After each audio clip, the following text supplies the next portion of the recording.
Hey, yo, you're from the neighborhood quarter guy here, and there's been quite a bit of money going around lately.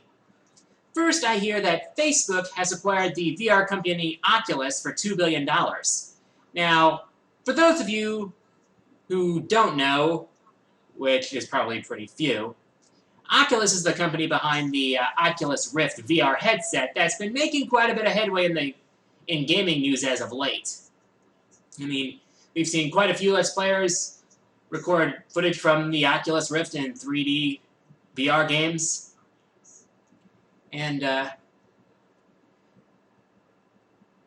one thing I don't quite get is just what kind of interest Facebook would have in such technology. I mean, they say it's for new communication purposes, but it's primarily a headset for gaming.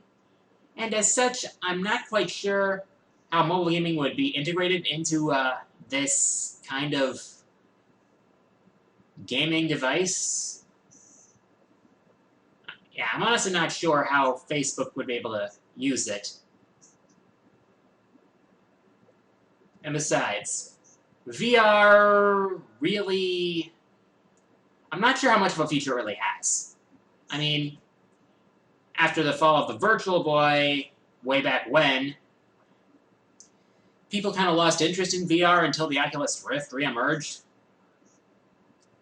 I was wondering if maybe that was for the best. But who knows? Maybe Facebook will do something awesome with it? I don't know. And not long after that, I get word of Disney acquiring Maker Studios. And Maker Studios happens to be the parent company of the YouTube multi-channel network known as Polaris, which hosts some of the biggest content creators on YouTube, such as Total Biscuit, Game Grumps, and the biggest YouTuber subscriber-based channel ever. Well, yeah, I mean the YouTuber with the biggest subscriber base ever, PewDiePie. At least I think he still has the biggest subscriber base ever. If it turns out he doesn't, whatever. I don't really follow him anyway. Nothing against him, but I don't follow him. But it kind of makes me wonder.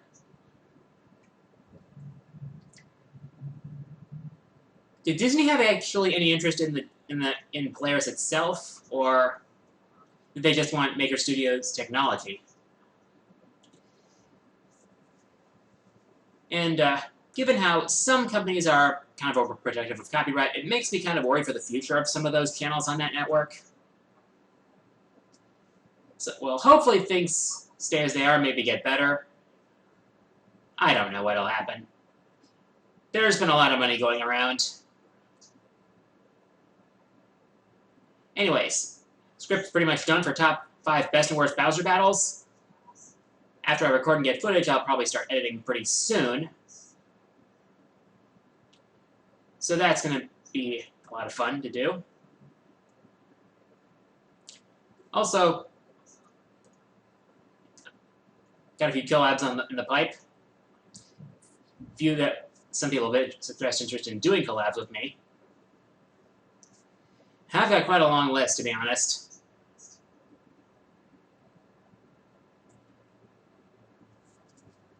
Yeah. Anyways, here's your questions. Christoph Arendelle asks, favorite 2D Sonic game? Out of the Genesis ones, I would say Sonic 3 and Knuckles, but overall, my personal favorites are the Sonic Advance games. Those were a lot of fun. They are fast-paced as always. Gameplay was great. Great level design, fun bosses, and they were just really enjoyable. Out of the 3, I would have to say my favorite is... Actually, it's a toss-up between the first one and the third one. The second one was probably the weakest of the 3, but it was still a great game.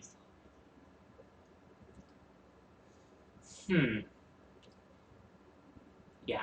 Next question comes from RashyBoy05, who asks, what are your thoughts on the Touhou Project series?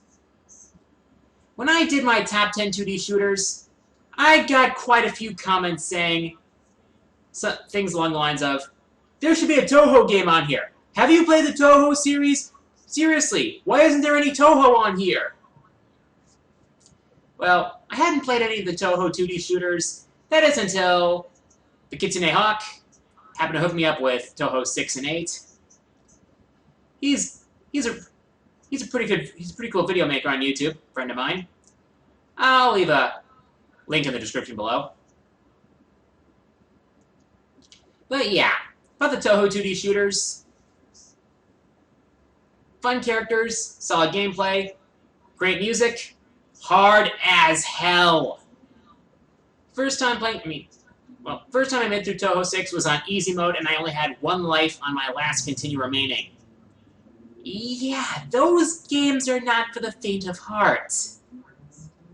But if you crave a challenge, you can't go wrong with that.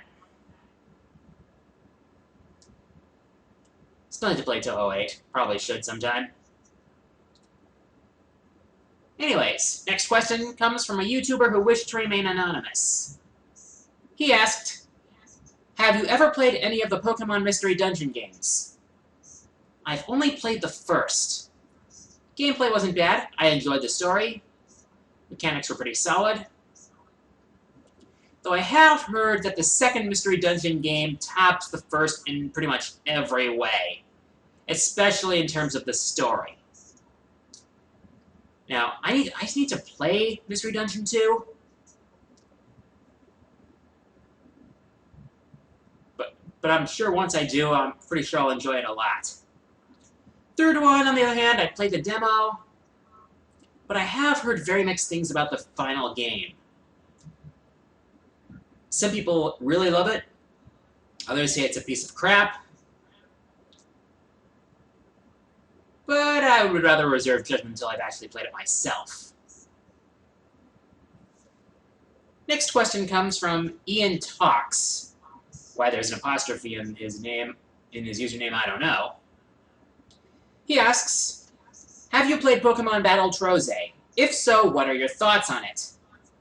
Good man, that game is addictive. I mean, it's fast-paced, it's fun, there's a lot of strategy involved. Mostly it's the fast-paced action. One thing I wish they had, however, was online multiplayer. The multiplayer in that game is local only, and I don't really get in contact with friends who have 3DSs, to be honest. Which, to be honest, is a shame because I would love to do co-op with other players. Those are the breaks, I guess. Last question comes from... Ooh, it's from Zemer He asks, when it comes to video games, what do you prefer, more content or the quality of said content?